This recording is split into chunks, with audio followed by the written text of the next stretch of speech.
व्रत पर्वोत्सव अंक में तीज पर्व के विविध रूप। श्रावण मास के शुक्ल पक्ष की तृतीया। मनुष्य स्वभावतः प्रकृति प्रेमी एवं उत्सव प्रिय है। प्राय ऋतु परिवर्तन पर प्रकृति की मन भावन सुषमा एवं श्रम्य परिवेश को पाकर के मानव मन आनंदित होकर के पर उत्सव मनाने लगता है।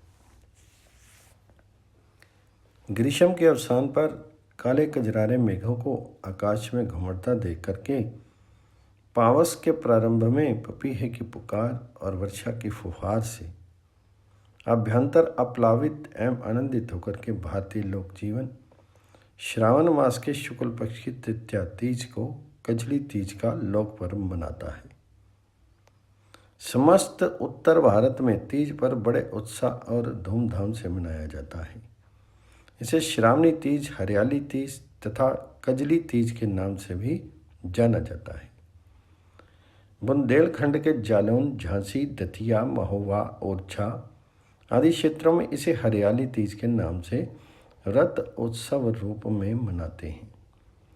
प्रातःकाल उद्यानों से आम, अशोक के पत्तों सहित टहनियाँ, पुष्प गुच्छ ला करके घरों में पूजा स्थान के पास स्थापित झूले को इसमें सजाते हैं और दिन भर उपवास रख करके भगवान श्री कृष्ण के श्री विग्रह को झूले में रख करके श्रद्धा से झुलाते हैं। साथ में लोकगीतों को मधुर स्वर में गाते हैं। ओरछा, दतिया और चरखारी का तीज पर्व श्री कृष्ण के दोला आरोहण के रूप में वृंदावन जैसा दिव्य दृश्य उत्पन्न कर देता है। बनारस, जौनपुर आदि पूर्वांचल के जनपदों में तीज पर्व कजली तीज ललनाओं के कजली गीतों से गुंजायमान होकर के अद्भुत आनंद देता है।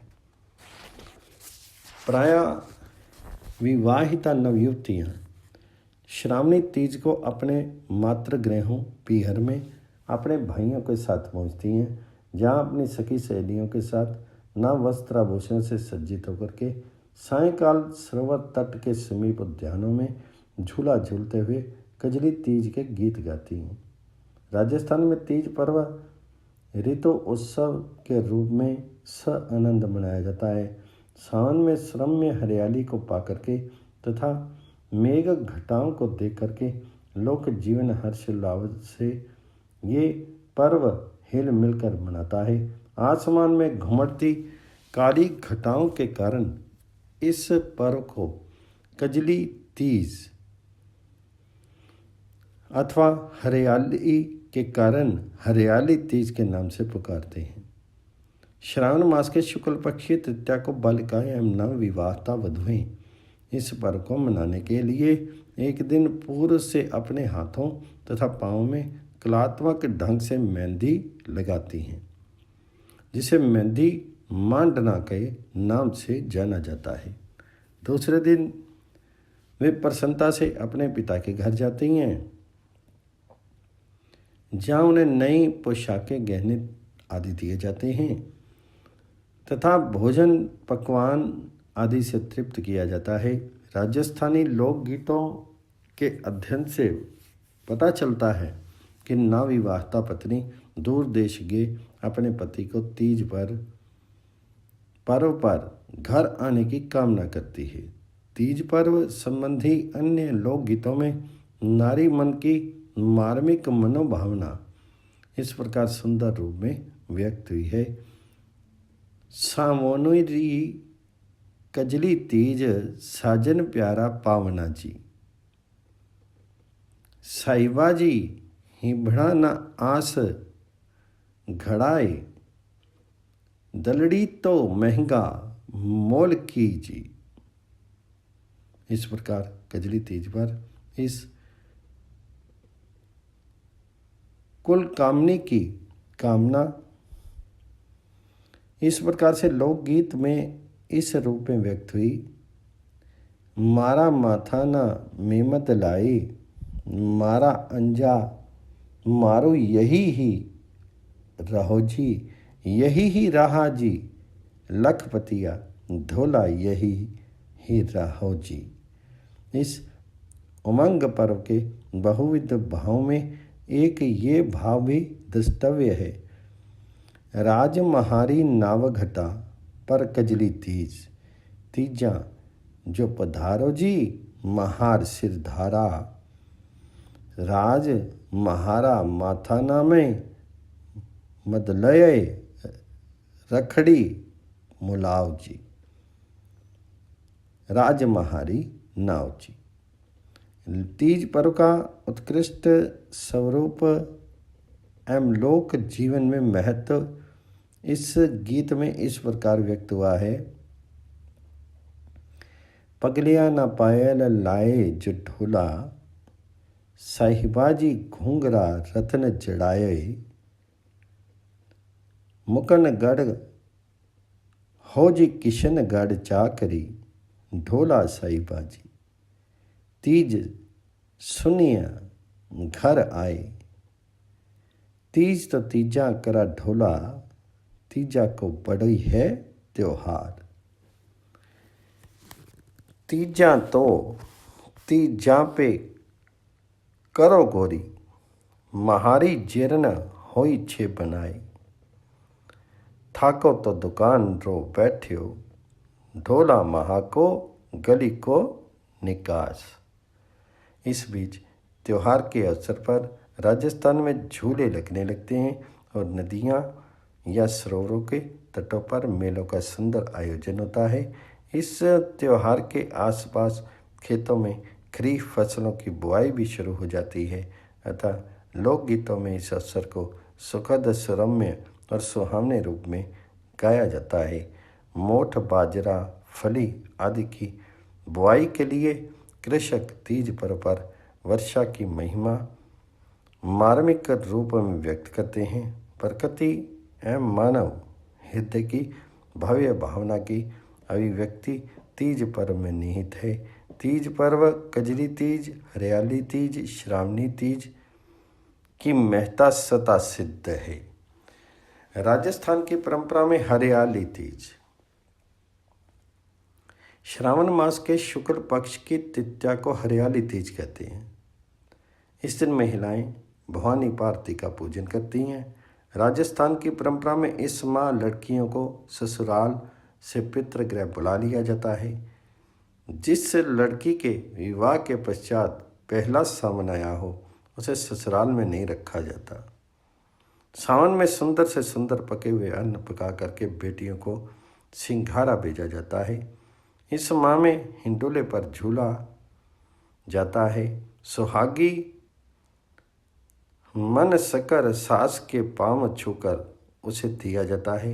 यदि सास ना हो तो जेठानी या किसी वयोवृद्ध को देना शुभ होता है।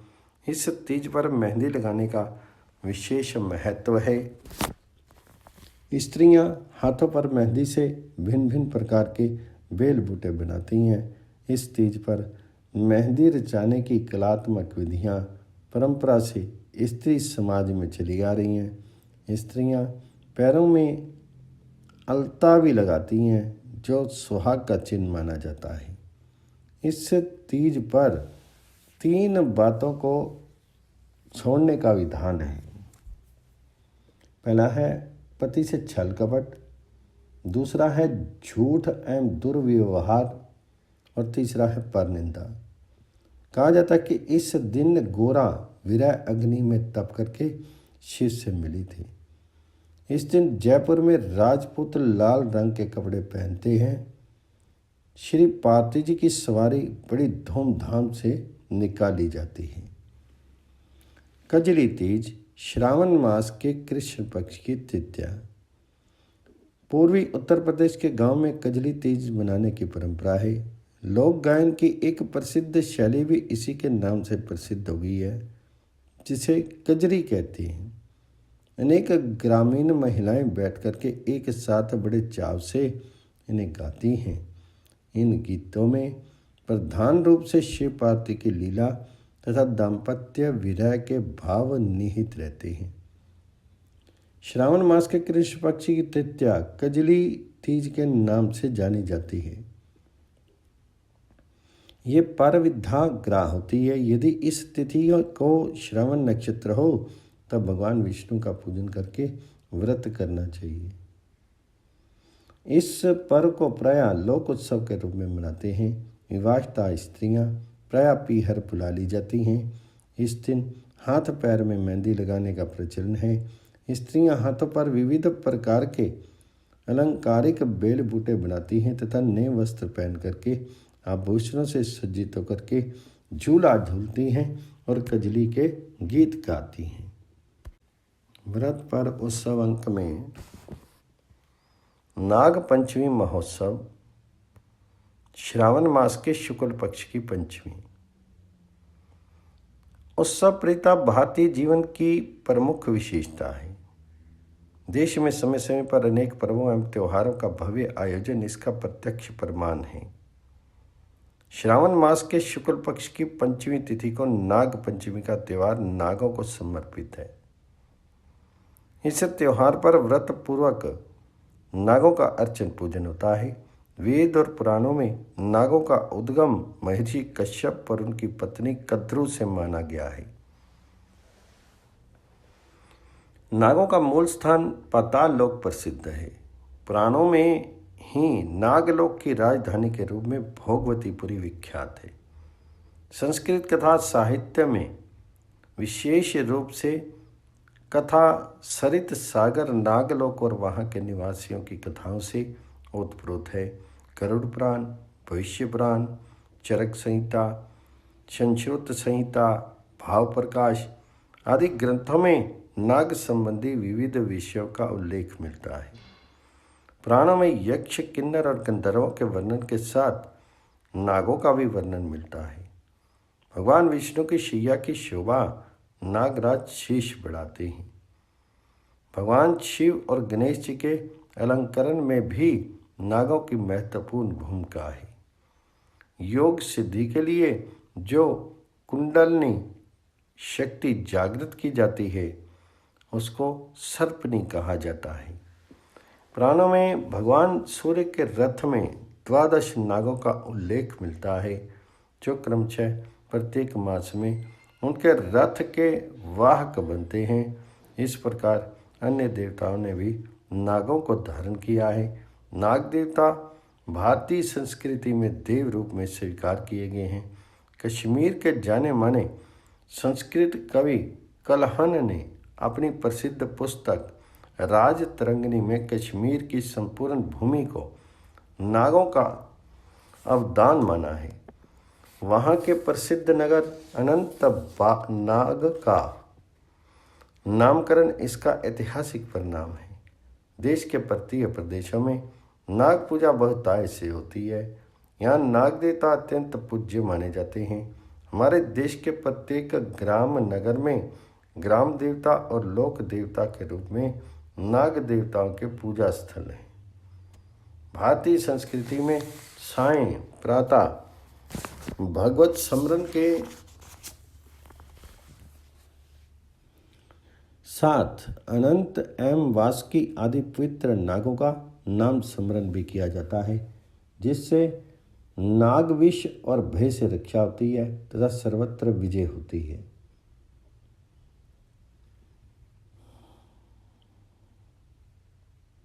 अनंतम वासुकीम शेषम पदम नाभम च कम्बलम शंखपालम धातराष्ट्रम तक्षकम कालिकेयम तथा एतानि नवनमानि नागानां च महात्माना सायंकाले पठे नित्यं प्रातःकाले विशेषता तस्मै विषभयं नास्ति सर्वत्र विजयी भवेत्।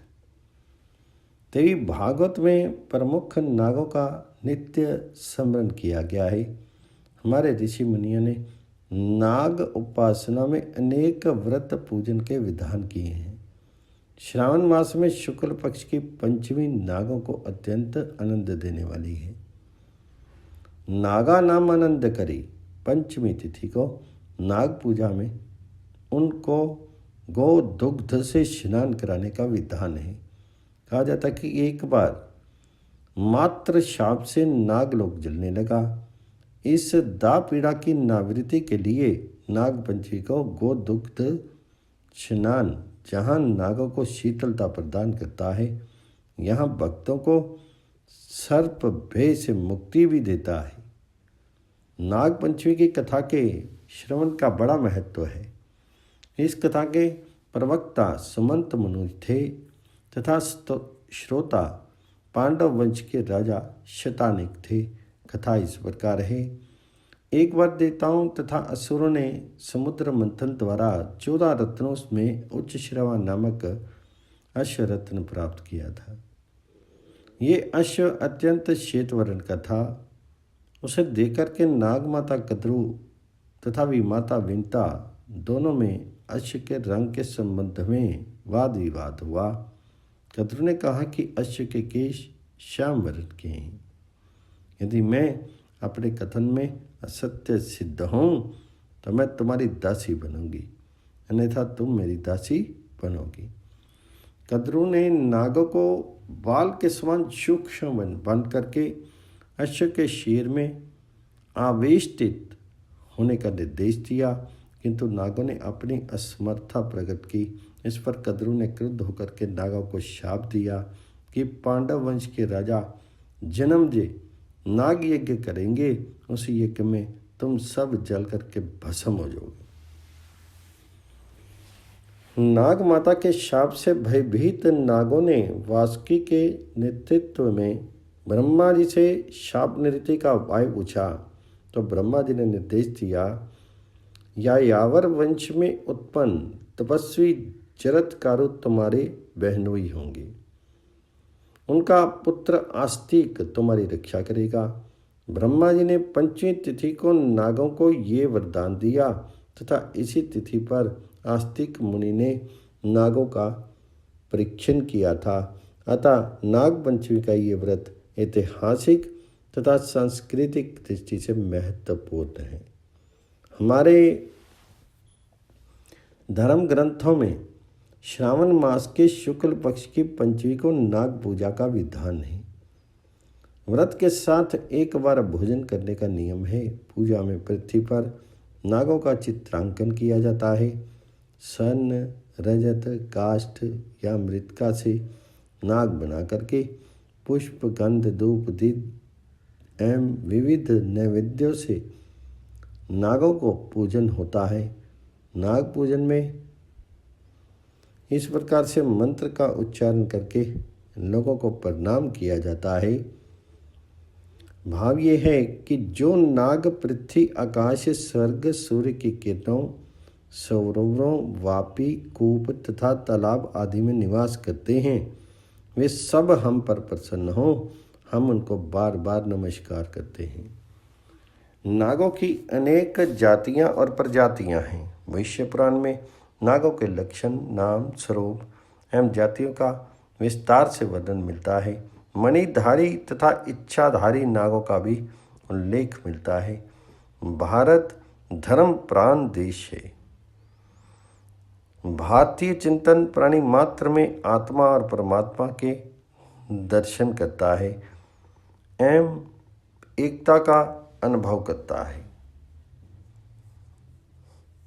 मम सर्वेषु भूतेषु तिष्ठन्तं परमेश्वरम। ये दृष्टि ही जीव मात्र, मनुष्य, पशु, पक्षी, कीट, पतंग सभी में ईश्वर के दर्शन कराती है। जीवों के प्रति आत्मीयता तथा दया भाव को विकसित करती है। अतः नाग हमारे लिए पूज्य और संरक्षणीय है। प्राणी शास्त्र के अनुसार नागों की असंख्य प्रजातियां हैं, जिनमें विश्व भरे नागों की संख्या बहुत कम है। ये नाग हमारी कृषि संपदा की कृषि नाशक जीवों से रक्षा करती है। पर्यावरण रक्षा तथा वन संपदा में भी नागों की महत्वपूर्ण भूमिका है। नाग पंचमी का पर्व नागों के साथ जीवों के प्रति सम्मान, उनके संवर्धन एवं संरक्षण की प्रेरणा देता है। यह पर्व प्राचीन समय के अनुरूप आज भी प्रासंगिक है। आवश्यकता है हमारी अंतर्दृष्टि की। श्रावण मास के कृष्ण पक्ष की नागपंचमी। राजस्थान की परंपरा में श्रावण कृष्ण पश्चिम को नागपंचमी का उत्सव बड़े धूमधाम से मनाया जाता है। कृष्ण पक्ष की इस पंचमी को देश के कई भागों में शुक्ल पक्ष में मनाया जाता है। उत्सव मनाने की विधि और प्रक्रिया में भिन्नता होते हुए भी दक्षिण, मध्य और उत्तर भारत के सभी प्रदेशों में नागपंचमी मनाने की परंपरा है। यहाँ राजस्थानी परंपरा के अनुसार कृष्ण पक्ष की नागपंचमी का विवरण संक्षेप में दिया जा रहा है। ये पंचमी कम से कम सूर्योदय के बाद 6 घड़ी जिस दिन हो और षष्ठी सहित हो उस दिन मनाने की विधि है। इस दिन से एक दिन पहले चौथ को मोठ एवं बाजरा भिगो दिया जाता है और पंचमी को अपने खाने के लिए भोजन भी चौथ को ही बनाया जाता है, क्योंकि पहले दिन की बनी हुई ठंडी रसोई ही नागपंचमी को खाई जाती है। पंचमी को नाग का पूजन होता है।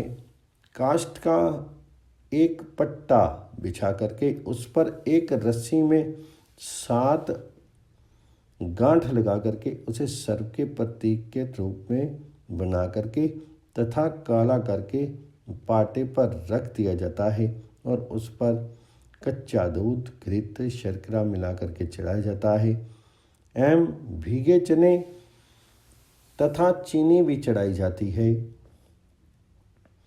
मीठा मिला हुआ दूध सर्प की बांबी में डाला जाता है।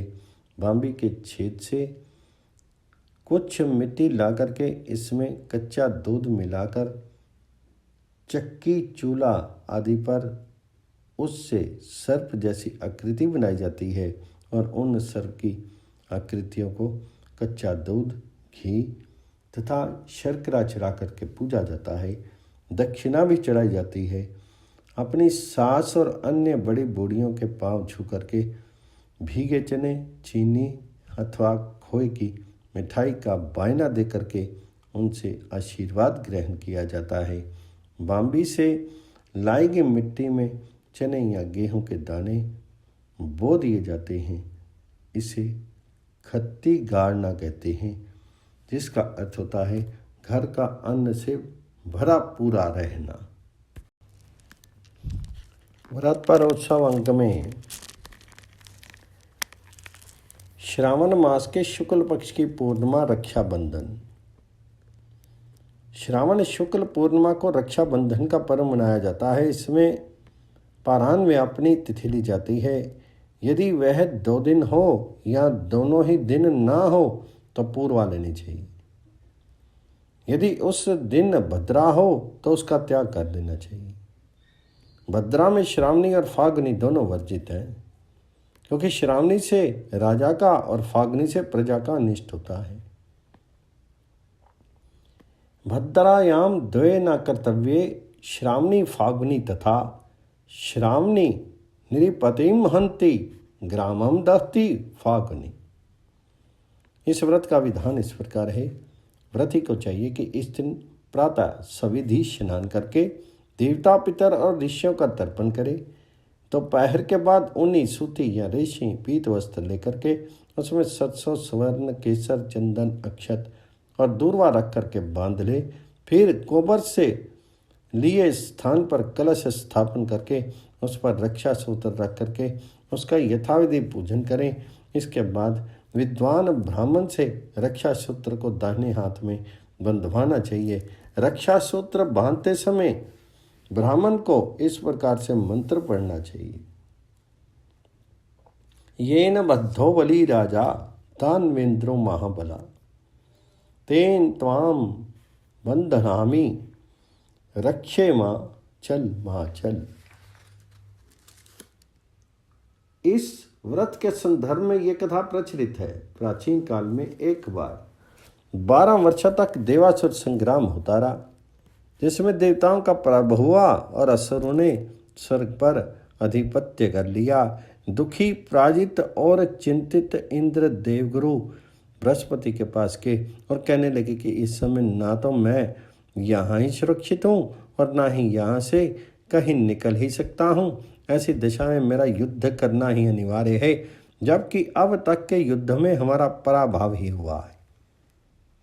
इस वार्तालाप को इंद्राणी भी सुन रही थी। उन्होंने कहा कि कल श्रावण मास की शुक्ल पक्ष की पूर्णिमा है। मैं विधान पूर्वक रक्षा सूत्र तैयार करूंगी, उसे आप स्वस्ति वाचन पूर्वक ब्राह्मणों से बंधवा लीजिएगा। इससे आप अवश्य विजयी होंगे। दूसरे दिन इंद्र ने रक्षा विधान और स्वस्ति वाचन पूर्वक रक्षा बंधन करवाया, जिसके प्रभाव से उनकी विजय हुई। तब से ये पर्व मनाया जाने लगा। इस दिन बहनें भाइयों की कलाई में रक्षा सूत्र राखी बांधती हैं। श्रावणी उपाक्रम। श्रावण मास के शुक्ल पक्ष की पूर्णिमा ही उपाक्रम का प्रसिद्ध काल माना गया है। पूर्णिमा यदि पहले दिन सूर्य उदय से 2 घड़ी बाद आरंभ हो और दूसरे दिन 12 घड़ी या उससे अधिक समय तक हो तो ये कर्म दूसरे दिन ही करना चाहिए। दोनों दिन सूर्योदय में पूर्णिमा हो तो पहले दिन ही करने का विधान है। उपाक्रम ग्रहण या संक्रांति के दिन नहीं होता। श्रावणी विशेष करके ब्राह्मणों अथवा पंडितों का पर्व है। वेद पारायण के शुभ आरंभ को उपाक्रम कहते हैं। इस दिन यज्ञोपवीत के पूजन का भी विधान है। ऋषि पूजन तथा पुराने यज्ञोपवीत को उतार करके नया यज्ञोपवीत धारण करना पर्व का विशेष कृत्य है। प्राचीन समय में ये कर्म गुरु अपने शिष्यों के साथ किया करते थे। ये उत्सव द्विजों के वेद अध्ययन का और आश्रमों के उस पवित्र जीवन का स्मारक है। अतः इसकी रक्षा ही नहीं अपितु इसे यथार्थ रूप में मानना हमारा परम धर्म होना चाहिए। इस उपाक्रम में सर्वप्रथम तीर्थ की प्रार्थना के अनंतर वर्ष भर के जाने अनजाने में हुए पापों के निराकरण के लिए प्रायश्चित रूप में हेमाद्री स्नान संकल्प करके 10 विध स्नान करने का विधान है। इसके अनंतर ऋषि पूजन, सूर्योपास्थान, यज्ञोपवीत पूजन तथा नवीन यज्ञोपवीत धारण करने की विधि है। श्रावणी पर्व स्वाध्याय पर्व। ऋषि तर्पण। वैदिक धर्म में स्वाध्याय की सर्वोपरि प्रधानता और महिमा बार बार वर्णित की गई है। चारों वर्णों में प्रथम वर्ण ब्राह्मण का स्वाध्याय ही मुख्य कर्तव्य है और उसको चातुर्वर्ण देय या विराट पुरुष का सर्वश्रेष्ठ अंग मुख कहा गया है। क्षत्रिय और वैश्य की भी द्विजन्म संज्ञा स्वाध्याय से होती है। स्वाध्याय से ये शरीर ब्रह्म प्राप्ति के योग्य बन जाता है, इसलिए इसमें पवित्र रहने के लिए कहा गया है स्वाध्याय नित्य युक्ता स्यात्। आश्रमों में भी प्रथम आश्रम ब्रह्मचर्य की सृष्टि केवल स्वाध्याय के लिए ही हुई है। ब्रह्मचर्य की समाप्ति पर समावर्तन के समय स्नातक को आचार्य स्वाध्यायानमा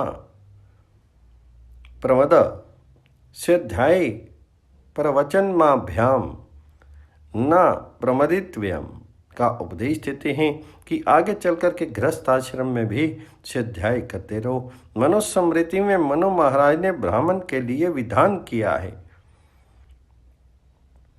पढ़ना, पढ़ाना, यज्ञ करना, कराना, दान देना, लेना ब्राह्मण का कर्तव्य है।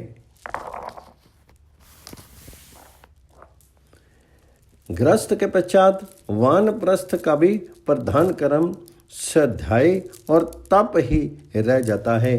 सन्यासी का भी समय परम तत्व चिंतन और उपदेश के अंगीभूत स्वाध्याय में ही व्यतीत होता है। सन्यासी के लिए आज्ञा है सन्यासी सब कर्मों को त्याग दे, केवल वेद को ना त्यागे।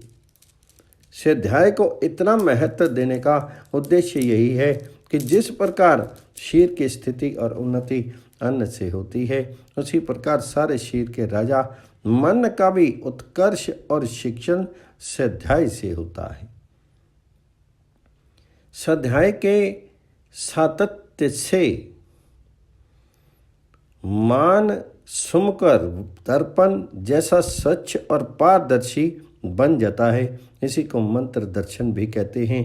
मंत्र दर्शन से ही मनुष्य ऋषि बन जाते हैं अथवा मंत्र दृष्टा ही ऋषि कहलाते हैं। ऋषियों मंत्र दस्तार। निरुक्त में महामुनि यास का ये वचन प्रसिद्ध है। अतः ऋषियों के ग्रंथों का अर्थात आर्ष ग्रंथों का ही स्वाध्याय करना चाहिए। असत्य साहित्य के अध्ययन एवं स्वाध्याय की तो बात दूर रही, उसका दर्शन एवं स्पर्श आदि भी असद विचारों का जनक बन जाता है। जो वस्तु जिसको प्रिय होती है उसी से उसकी पूजा और तृप्ति की आज्ञा है। इस विषय में मनुस्मृति के श्लोक प्रमाण रूप से उद्धृत किए जाते हैं। स्वाध्याय से ऋषियों की, होम से देवों की, श्रद्धा से पितरों की, अन्न से मनुष्यों की, बलि कर्म अन्न प्रदान से शूद्र प्राणियों की यथाविधि पूजा करें।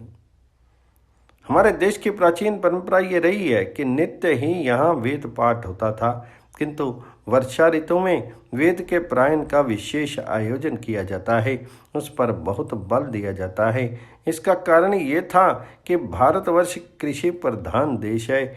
यहाँ की जनता आषाढ़ और श्रवण में कृषि कार्य में व्यस्त रहती है। श्रावणी के जुताई बुवाई आषाढ़ से प्रारंभ होकर के श्रावण के अंत तक समाप्त हो जाती है। उधर ऋषि मुनि सन्यासी और महात्मा लोग भी वर्षा के कारण अरण्य और वन स्थली को छोड़ करके ग्रामों के निकट में आकर रहने लगते हैं और वही वेद अध्ययन, धर्म उपदेश तथा ज्ञान चर्चा में अपना चतुर्मास बिताते थे।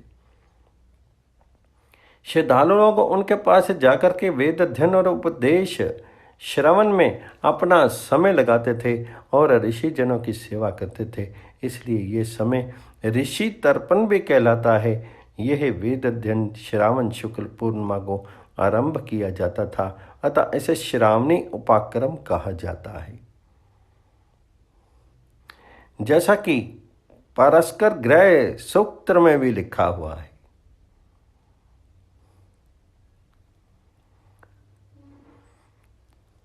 मनुस्मृति में उपाक्रम और उत्सर्जन का आदेश निम्नलिखित रूप से इस प्रकार दिया गया है कि ब्राह्मण आदि श्रावणी या भाद्रपदी पूर्णिमा को उपाक्रम करके 4.5 मास में ध्यान पूर्वक वेद अध्ययन करे। मुख्य नक्षत्र वाली पूर्णिका में वेद का उत्सर्जन नामक कर्म ग्राम के बाहर जाकर के करे या माघ शुक्ल पक्ष के प्रथम दिन के पूर्वाह्न में करे। चिरकाल के पश्चात वेद के पठन पाठन का प्रचार न्यून हो जाने पर 4.5 मास तक नित्य वेद पारायण की परिपाटी उठ गई और लोग प्राचीन उपाक्रम और उत्सर्जन के स्मारक रूप में श्रावण शुक्ल पक्ष की पूर्णिमा को एक ही दिन उपाक्रम और उत्सर्जन की विधियों को पूरा करने लगे। काल के प्रभाव से इस पर वेद स्वाध्यायात्मक ऋषि तर्पण का लोप सा हो गया। होम यज्ञ का प्रचार भी उठ गया। आजकल श्रावणी कर्म का स्वरूप ये है कि धार्मिक आस्थावान यज्ञोपवीतधारी द्विज श्रावण मास के शुक्ल पक्ष की पूर्णिमा को गंगा आदि नदी अथवा किसी पवित्र सरोवर या तालाब या जलाशय पर जाकर के सामूहिक रूप से पंचगव्य प्राशन करके प्राश्चित संकल्प करके मंत्रों द्वारा 10 विध स्नान करके शुद्ध हो जाते हैं। तदनंतर समीप के किसी देवालय आदि पवित्र स्थल पर आकर के अरुंधति सहित सप्त ऋषियों का पूजन, सूर्य उपस्थान, ऋषि तर्पण आदि कृत्य संपन्न करते हैं। तदुपरांत नवीन यज्ञोपवीत पूजन, पितरों तथा गुरुजनों को यज्ञोपवीत दान करके स्वयं नवीन यज्ञोपवीत धारण करते हैं। श्रावणी और स्वाध्याय। श्रावणी पर्व से वेद अध्ययन का सीधा संबंध है। श्रावणी पर्व मनाने का उत्तम तरीका ये है कि वेद आदि शास्त्रों का स्वाध्याय इस पर्व से अवश्य प्रारंभ किया जाए। स्वाध्याय जीवन का अंग होना चाहिए। स्वाध्याय आर्यों के जीवन का एक महत्वपूर्ण अंग है। वेद का पढ़ना पढ़ाना, सुनना सुनाना आर्यों का परम धर्म है। शतपथ ब्राह्मण में स्वाध्याय की प्रशंसा करते हुए लिखा गया है कि स्वाध्याय करने वाला सुख की नींद सोता है, युक्त मना होता है, अपना परम चिकित्सक होता है, उसमें इंद्रियों का संयम और एकाग्रता आती है और प्रजा की अभिवृद्धि होती है। उसी ब्राह्मण ग्रंथ में कहा गया है कि स्वाध्याय न करने वाला अब्राह्मण हो जाता है, अतः प्रतिदिन स्वाध्याय करना चाहिए और ऋक यजु साम एवं अथर्व वेदों को पढ़ना चाहिए। यज्ञोपवीत और श्रावणी। श्रावणी के साथ नए यज्ञोपवीत के धारण और पुराने को छोड़ने का भी प्रथा जुड़ी हुई है। गृह सूत्रों के आधार पर परिपाटी है कि प्रत्येक प्रधान उत्तम यज्ञ याग आदि के समय नया यज्ञोपवीत धारण किया जाए। उसी आधार को पोष का इस श्रावणी पर यज्ञोपवीत बदलने की प्रथा भी है। यज्ञोपवीत के 3 सूत्र पितृ ऋण, देव ऋण और ऋषि ऋण आदि कर्तव्यों का बोध कराते हैं। उपनयन, यज्ञोपवीत तथा व्रत बंध आदि पद इस संबंध में विशेष महत्व के हैं। आचार्य कुल में विद्यार्थी लाया जाता है, अतः ये व्रत बंध है। ऋग्वेद में कहा गया है, जो तंतु यज्ञोपवीत तंतु यज्ञ का प्रसादक है उसको हम धारण करें। अतः प्रत्येक का ये कर्तव्य है कि अपनी संस्कृति को स्मरण करते हुए स्वाध्याय को अपने जीवन का अभिन्न अंग बनाने में तत्पर रहें तथा कम से कम वर्ष में एक बार आने वाले श्रावणी उपाक्रम में अवश्य सम्मिलित होकर के वर्ष भर में जाने अनजाने होने वाले अपराधों का प्रायश्चित द्वारा निराकरण कर लें।